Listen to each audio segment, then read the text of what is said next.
Pop, what is Derek's status for tonight? He's in, is the answer, and he'll have a minute restriction. Is he coming off the bench or starting or? He's going to come off the bench. Okay. Same starters as last game? Yes. Oh, okay. What is LA's status? He's out. Okay. Thank you.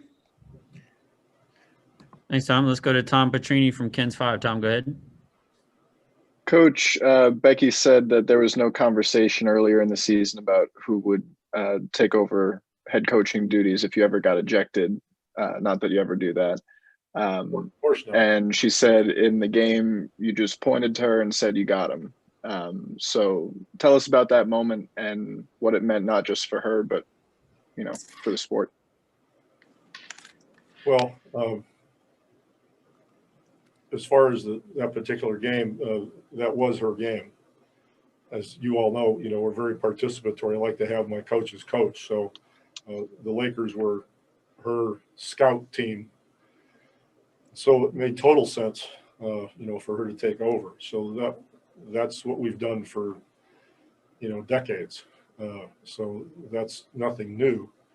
But on the bigger question of, her having taken over in an NBA game,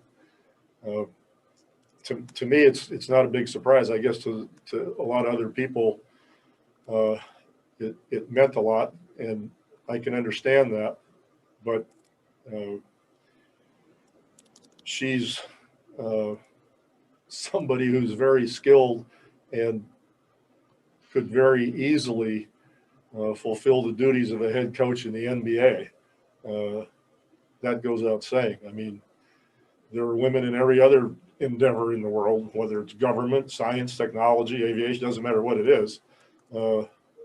Women do the same jobs as well and better than men.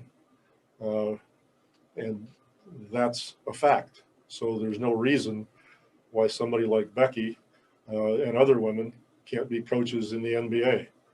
So, on a larger scale, that's why it wasn't a big deal to me, because I know her and I know her skills and I know her value and I know that her future is very, very bright. So I understand the attention it got, but in all honesty, I assumed that most people already knew that she was qualified to be a head coach in the NBA. So obviously it's it's naive on me, I guess. I don't know. It's one of those things where we'll be in a better place as a world where those kind of firsts aren't happening anymore and it's not a big deal. But how much does it speak to what you guys have built there, what she's done, that it didn't feel like a big deal to you or to the players, and it was just sort of business as usual while everybody else watching saw? It's been business as usual from the beginning. We didn't hire Becky to make history. She earned it. She is qualified. She's wonderful at what she does. And I wanted her on my staff because of the work that she does. And she happens to be a woman, which basically should be irrelevant, but it's not in our world, as we've seen, since it's been so difficult for women to attain, certain positions. So it was business as usual for us. Thank you, Tom. Let's go to Maria from Tab Deportes. Maria, go ahead.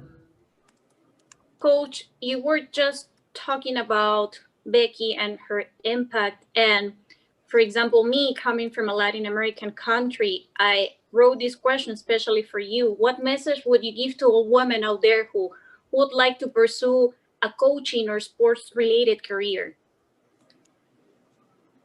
Well, that's a very difficult question in the sense that it's no different than pursuing anything else.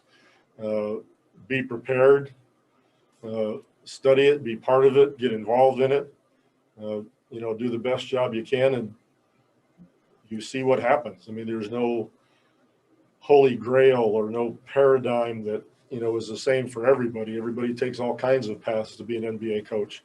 I never scored a point or a rebound. And here I am in this position, fortuitous, serendipitous, ridiculous, but here I am. So, you can't just say do A, B, C, and D, and that's what's going to happen. But preparing and being involved in the sport or with the instrument or, in the field of science, whatever it might be, you just keep moving. And hopefully as time goes on, it's well overdue, as we all know. But there are many, many, many qualified women who are being held back. And it's just the nature of the world. It's slowly changing, but the sooner the better. If you guys have any more questions, throw your hands up using the virtual participants tab at the bottom. We'll give you a couple seconds. Good. Jordan? Let's go to Dave McMenamin from ESPN. One more, Pop.